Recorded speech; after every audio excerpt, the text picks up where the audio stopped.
It was difficult socially, as most people would go through during that time, but had autism and a lack of social awareness to it, you practically become a target for bullying.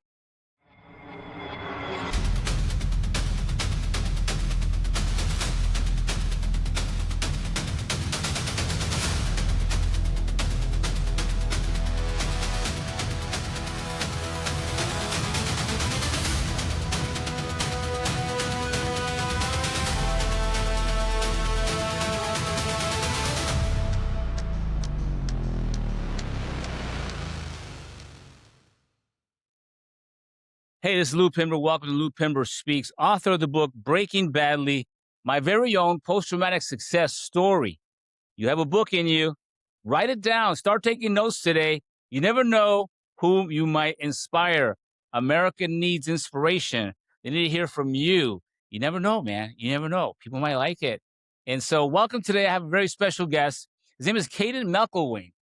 Kaden McElwain, welcome, my friend. And I understand you're a journalist, activist, Yes, sir. and you're on the spectrum. So I can't wait to hear your story, my man. Talk to me, my friend. Welcome, welcome. Thank you, sir. Thanks for having me. You know, I read that you are a journalist, right? And what is it you've been writing about? What have you been chronicling? Well, I started with sports when I was a teenager for a site called The Sports Column, which is where anyone can write about sports. Okay. Throughout high school, I would write an article probably every day, now that I think about it, or if not almost every day. I have over 500 articles on that site alone, and within the past couple of years, I recently gotten into autism advocacy writing, and my work's been published mainly in a magazine called Autism Digest, which I do work for regularly, and a couple other places. Got it. So tell me, Kaden, obviously this is something you were born with, right? What was it like for you? What was it like for you as a child? What was that like for you? Well, I don't remember a lot of my early childhood, as most individuals do, but the big thing was people questioned my capabilities, because back then, I'm 21 now, there was a huge misunderstanding of how autism and neurodiversity worked. So people highly misunderstood it, and it caused a lot of questions of capabilities, not just for me, but for anyone born with autism within the 2000s. Tell me about that. What was it like? Give me an example of how people were questioning your capabilities. It was exactly that, starting with the very doctor that diagnosed me, who said, in these exact words, "Don't expect college for him, expect trade school at least." Wow. And you recall that conversation? Well, I was 2 years old when I was diagnosed, so definitely not. No one remembers anything at 2 years old, but that's what I was told. And if it wasn't for my parents putting in the work for me and pushing me to my capabilities and then some, I wouldn't be here talking with you today, I don't think. I love it, man. I love it. Tell me about your parents, man. It sounds like they're obviously key players in your development in your life. Talk to me about your parents. They definitely were, especially my dad specifically. He worked in IT, and he would put in a lot of effort and time and energy into me, investing in occupational therapy, physical therapy, ABA therapy, basically any form of therapy you can think of associated with autism, because he knew what I was capable of. Got it. What about mom? My mom put in just as much work, but my parents split when I was 7 years old, so she wasn't around much, but she was still supportive, which is just as important as financial investment. Most definitely, my friend. Now, do you have other siblings? As a matter of fact, I do. I have four younger and one older sibling. Okay. Now, are you the only one that's on the spectrum in the family? As far as I know, within that immediate circle, I am, although a distant cousin of mine is also on the spectrum. Okay. So, um, from that point on, when was it that you first realized that there were some potential challenges in your life, and at which point did you realize, "Hey, I wanna show these people that I am capable." When was that first aha moment for you that you can recall? I'll start with when I first found out I was on the spectrum. My parents informed me when I was, I think, 10 years old, and between that time and when I was first starting college, I was looking up ways to cure autism because I've misunderstood it, same as anyone else around the 2010s. You could argue that there's still some misunderstanding, but it's gotten better, which I'm grateful for. And what made me realize that I had to put my voice out there was when I was in college and we had a class project, and I realized that my group wasn't really into the cause for the generosity and the good feeling you get. They were only into it for the good grade and the reward. Got it, got it. Can you expand on that a little bit? What was your position in college versus theirs? More Well, like I said, had has typical my generation, that my group during that project didn't really put in any amount of work into the project, which was to think of a way to help the community and act upon it. In fact, I was the only one who was willing to put in any meaningful work, which resulted in us winning the competition our college had in film school.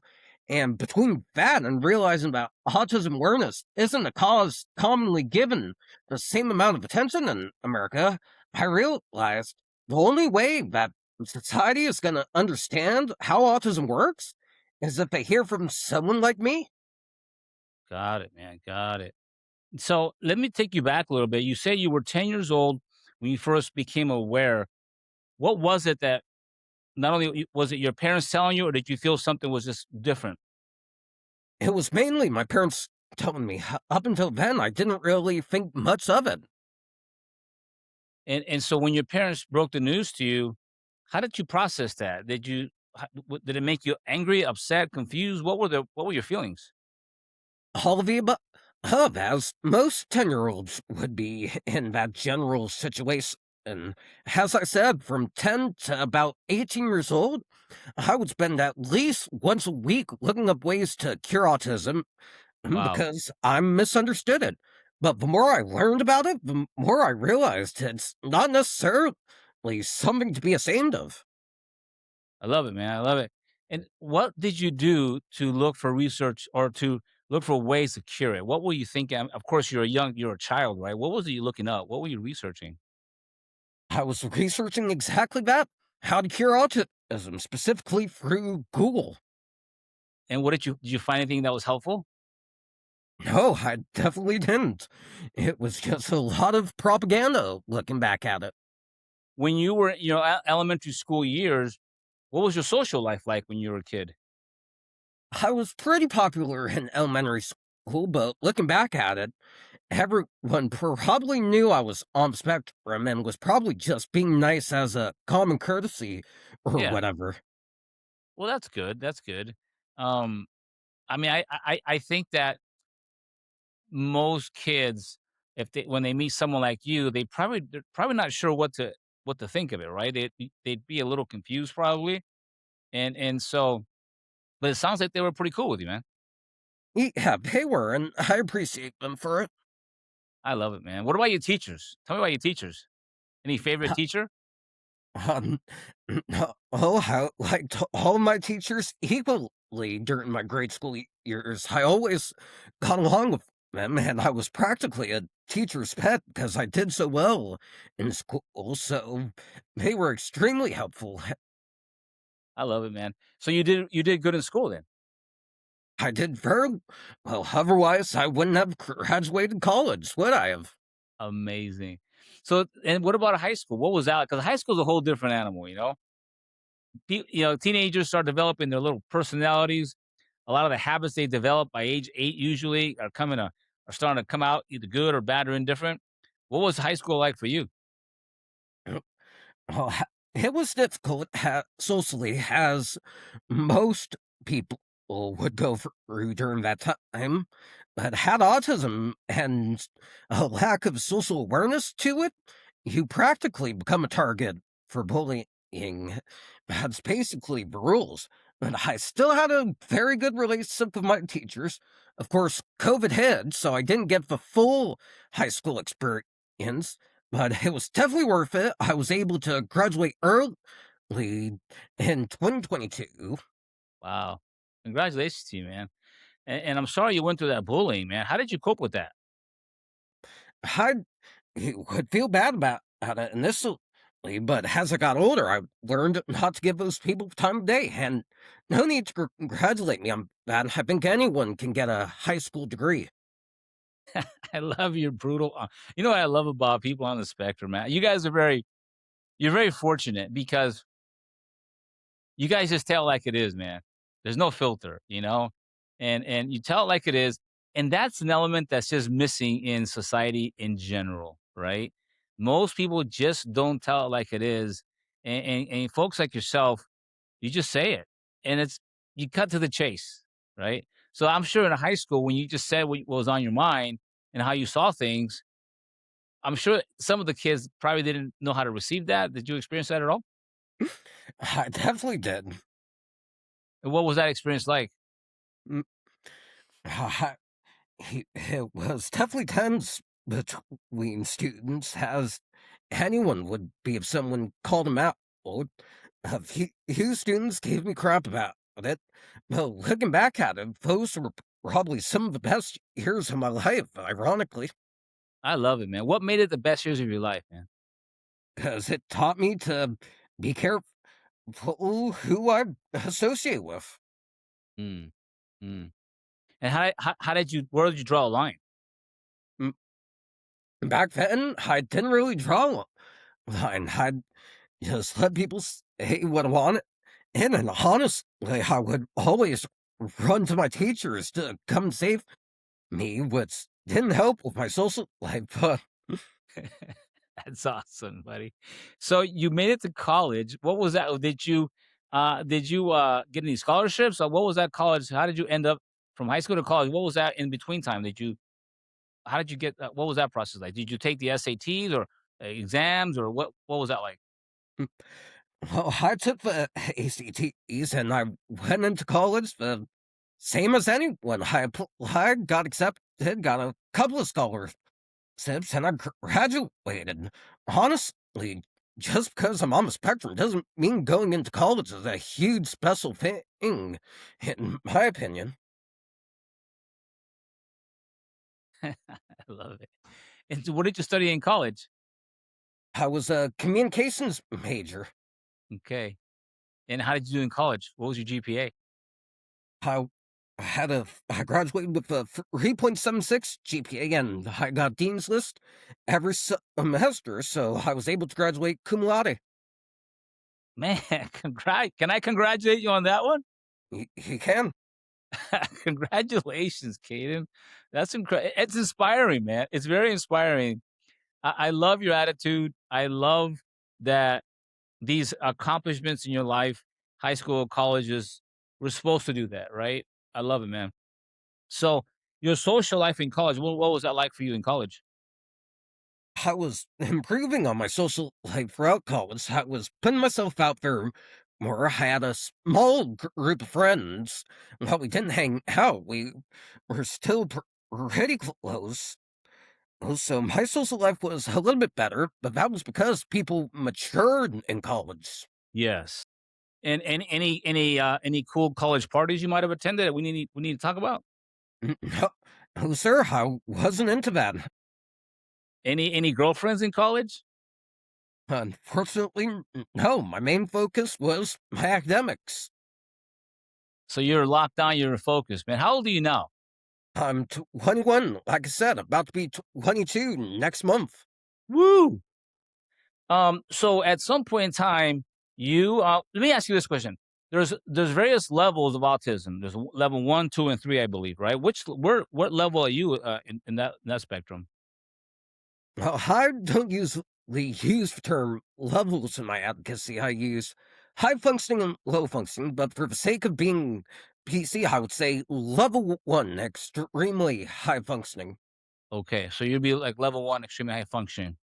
And so now, so what? You're an activist. You're an advocate on behalf of those who have autism and are on the spectrum. What led you to that? What is the cause behind that? What drives you to do that? Well, as I said, the class project was the main thing, and that was actually my first form of advocacy in a way, which made me realize that my generation doesn't take any cause seriously unless there's a reward or a prize attached to it. So I figured the best way for these people to understand autism, as I said, is by hearing it from someone who's lived it. You're absolutely right. You brought up an interesting point. Your generation doesn't take things very seriously, right? Why do you think? What do you suppose that is? Because they're extremely lazy and they were pampered by their parents when they were younger, which adds to that sense of entitlement. My parents pushed me to my limits, didn't give me what I wanted just because I asked, and that honestly made me the person I am today. Wow, I love it, man. Both mom and dad push you to your limits, huh? Even when you wanted to probably not go forward. They definitely did. Give me some examples. I want to hear some. Well, I just gave one. They held me to the highest standards and didn't let me feel sorry for myself because I was on the spectrum. They treated me exactly how any parent would treat their kid, neurodivergent or not. Got it. Got it. So it's called. You said neurodivergent. You said. Yes, sir. Neurodiversity is autism, ADHD, dyslexia, and I think the last one is called apraxia. Got it. And so you those were all the conditions that you currently have to make up autism.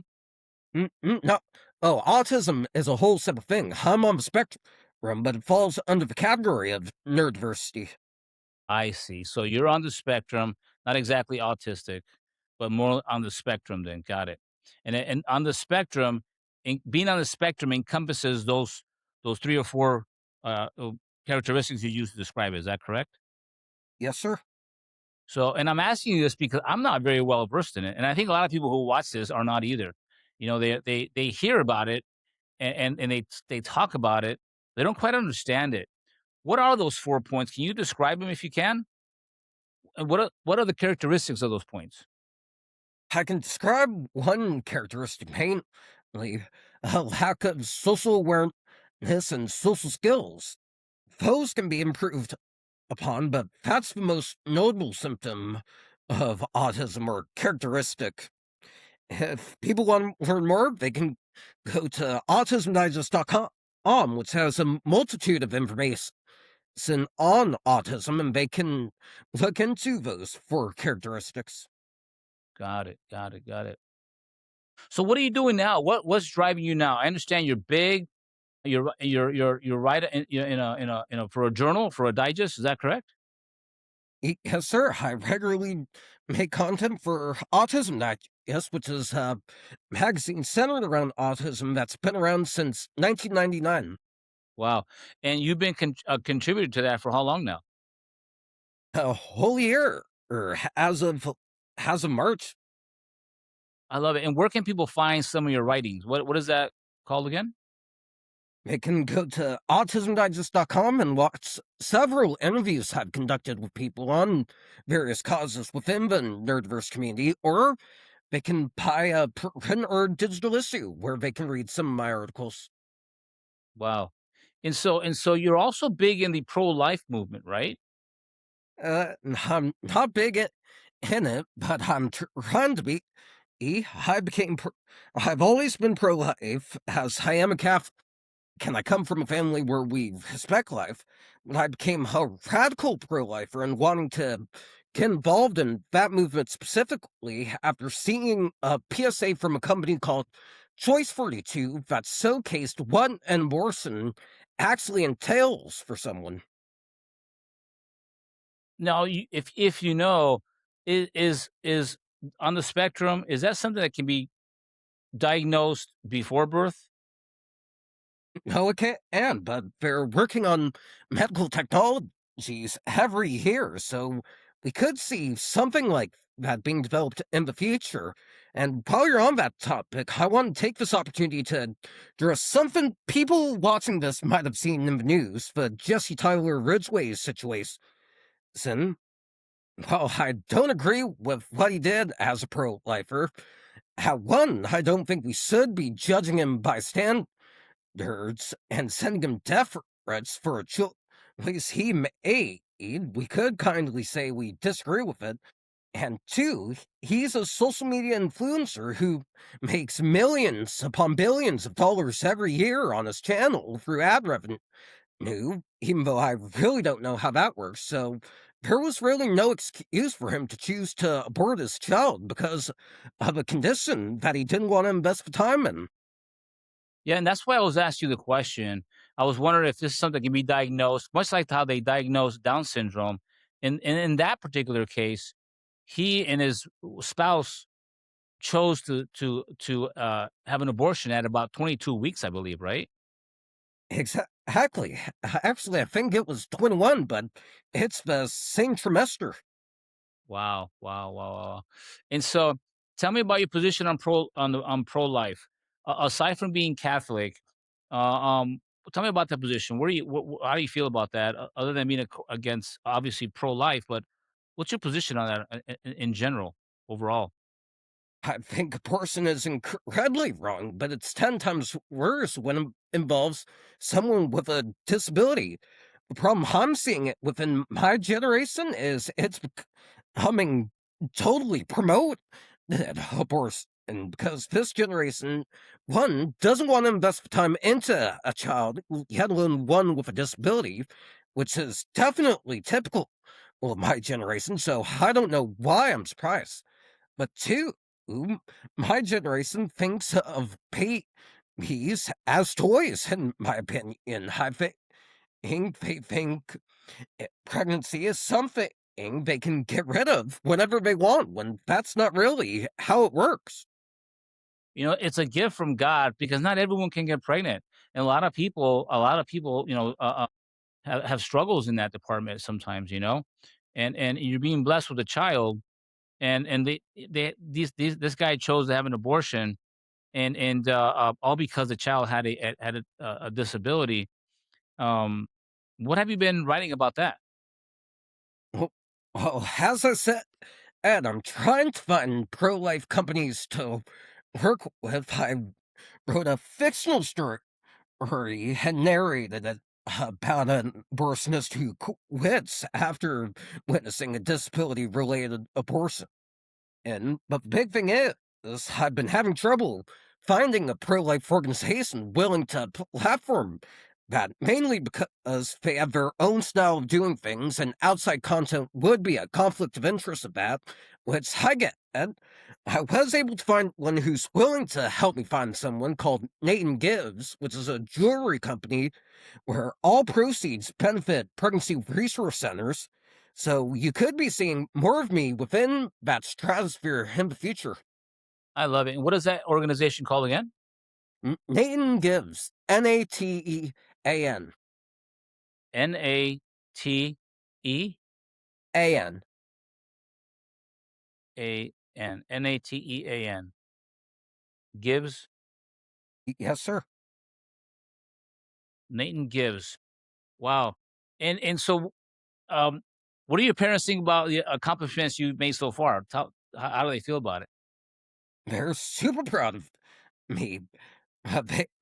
They still call me out and don't let the attention I've been getting for it get to my head. When I was first starting out, was cocky about it, I'll be honest, and I let it stroke my ego, which my parents would call an endorphin rush. And as I got more mature, I Yeah, realized that it's not necessarily about the attention or brownie points, but it's more about bringing attention to this cause. that's right. That's right. Solid parents, man. They're keeping you grounded, and you're keeping yourself grounded. But it's okay to get a little bit of attention, so long as you take that attention, you direct it at your cause. Which sounds like that's what Exactly. you're doing. Wow, they must be so proud of you. What about your siblings? What's that like? I think they've seen a couple of them, but they're equally as impressed. rest. Um, though my four younger siblings are between the ages of 8 and 11 years old, so they're still a little bit too young to watch some of my stuff. Wow, wow, wow, wow. And so now have you gone to any other organizations to share your pro-life position? And aside from Nathan Gibbs, any other organizations that you've spoken at? I haven't spoken publicly yet, but I'm always networking. If people want to reach me, they can reach me on LinkedIn at Kaden McElwain, KADIN RONALD MCELWAIN, or they can connect with me on Facebook at Kaden Ronald, KADIN RONALD RON ALD. ALD. Caden Roland. That must be your middle name. Ronald is my middle name, yes. So Caden Ronald. And so what's the future hold for Caden McElwain? Well, I'm still doing my interviews for Autism Digest. One at the time of this recording was published just today with Lindsay McClave. If people want to watch those, they can go to the Autism Digest website or YouTube channel. And I'm still going to keep doing what I'm doing for my movements. I love your tenacity, man. I love your drive, and obviously it speaks to your heart. Tell me about your faith, man. Talk to me about your faith. Absolutely. When I was in college, I was questioning the existence of God. Mm. Uh, my parents told me I should get involved with the Catholic Church, and the more I got involved with it, the more I realized it was a break from everything that God has done a lot to me for me on this journey. You know, you're maintaining a grateful heart, you know, a grateful mindset, and that is definitely what's your faith and that grateful heart of yours is what's keeping you moving forward, man. Because a lot of people who suffer from things or have issues that they're dealing with or challenges, sometimes they lose their faith. They blame God and they blame other people. You've if you've taken this challenge, if you've embraced it, you leveraged it for good. Very proud of you for that. Can I be proud of you for that? You can, thank you, sir. You're welcome, man. So, any future plans? Maybe getting married, meeting somebody. Has that in the works for you? I'm thinking about it. Right now, I'm focused on getting my own place. But one very big goal I have is getting into some form of political office. I love it. And now, have you talked to local legislators or the local political parties to become a candidate? I'm always networking with politicians, and I have several connections, but I haven't made anything official yet. I'm still young. I'm about to be 22, so hopefully by the time of the next election, you'll see me on at least the local ballots. Correct. And what would your platform be if you ran for office? It would be increasing resources for the autism community in my area and investing in schools mainly. And in the investment, where would those funds be spent on? How would they be wisely used? I think I would use those funds mainly within special education and the arts. Okay, are those the two areas where folks on the spectrum where they could excel, where they feel they can fit in the most? Definitely, I would say, hey, I definitely fit in well within those two areas, especially the arts. So if I can give people those opportunities for the next generation, maybe this will all be worth it in the end. The term Asperger's? Am I pronouncing it correct? Yes, sir. Is that part of being on the spectrum as well? It's honestly the same thing, although the autism community mainly doesn't use it anymore because it's associated with an autism. See, but I still use it because that's a thing that exists. Got it. It's associated with what? I didn't understand what you said. It's associated with what? There was a Nazi who first discovered autism called Hans Asperger. I see. I see. I see. Got it. You know, I asked that question because I have a very near and dear cousin of mine who has that. So it's on the spectrum, and then with the other Asperger's, I believe. Incredible, incredible young man. Loves his family. We love him, and I was right away so impressed with his level of being able to process and make connections within the family by simply getting on Facebook when Facebook first came out. On his own, he was able to put together who was related to whom.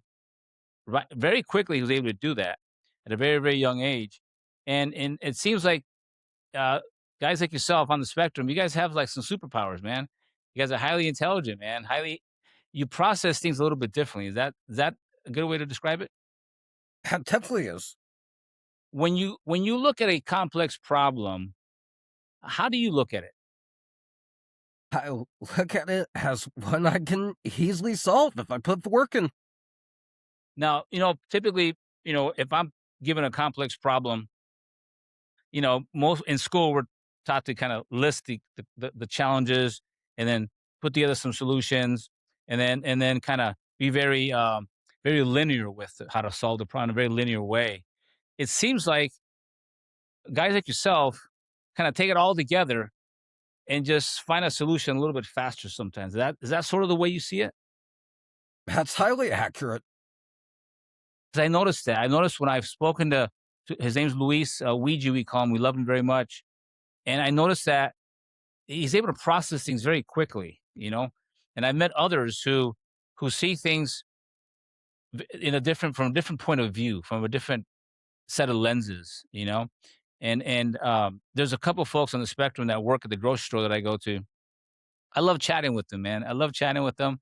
They're so kind, so kind, so literal in many senses of the word. And so I think you guys are making the world a better place. I really do. That's the goal at the end of the day.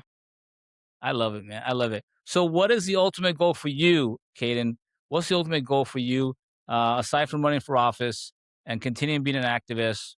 Where do you see yourself being the most influential? As I said, exactly that had being implement and so through my advocacy and helping to make meaningful change for the next generation and inspiring the next generation to be kinder to people because you never know who that person might be in the future. You're absolutely right. You're absolutely right. You're absolutely right. And I can see you, man. I can see you on a stage in front of a lectern with a microphone, delivering your speech and being an advocate and a role model and a hero to these upcoming young kids who are on the spectrum looking for someone they can relate to. I can totally see that. Thank you, sir. What would your campaign slogan be? Have you thought of one? I haven't, no. What is your personal slogan?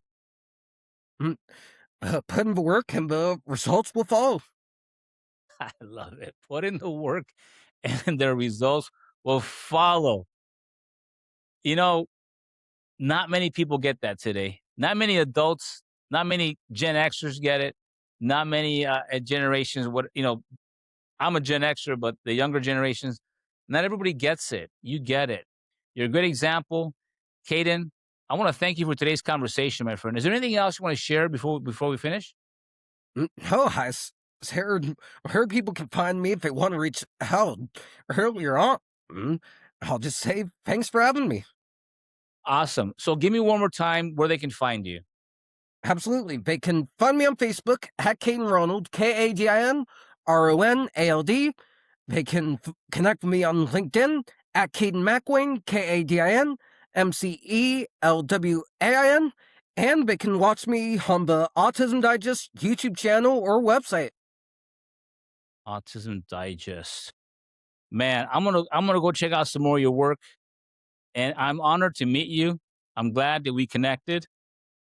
And I'm gonna look forward to seeing your work. I'm gonna hit you up on Facebook, my friend, because I want to keep up with what you got going on. Because I find inspiration in young men like you that are helping others achieve what they think maybe they can achieve. And keep up the good work, Caden. I'm very proud of you, okay? I really am. Thank you, sir. Your mom and dad proud of you. I'm grateful for your parents for raising a solid young man like yourself. And I hope that everything you want in the future comes true for you, despite the challenges that you may face. But I have a sneaky suspicion you've got a way to take those challenges and kind of put them all together and find a solution to that. Thank you, sir. Look, this is Lou Pimber. If you like today's conversation, post a comment, share the video, subscribe. You heard Kaden today. You heard his slogan. You put in the work, the results will follow. Just put in the work. All right. Again, subscribe, like. I talk to you all very, very soon. May God continue to bless you. Kaden, much blessings to you, my friend. It's an honor to meet you. Pleasure was mine. Thanks for having me. Yes, sir. Bye bye.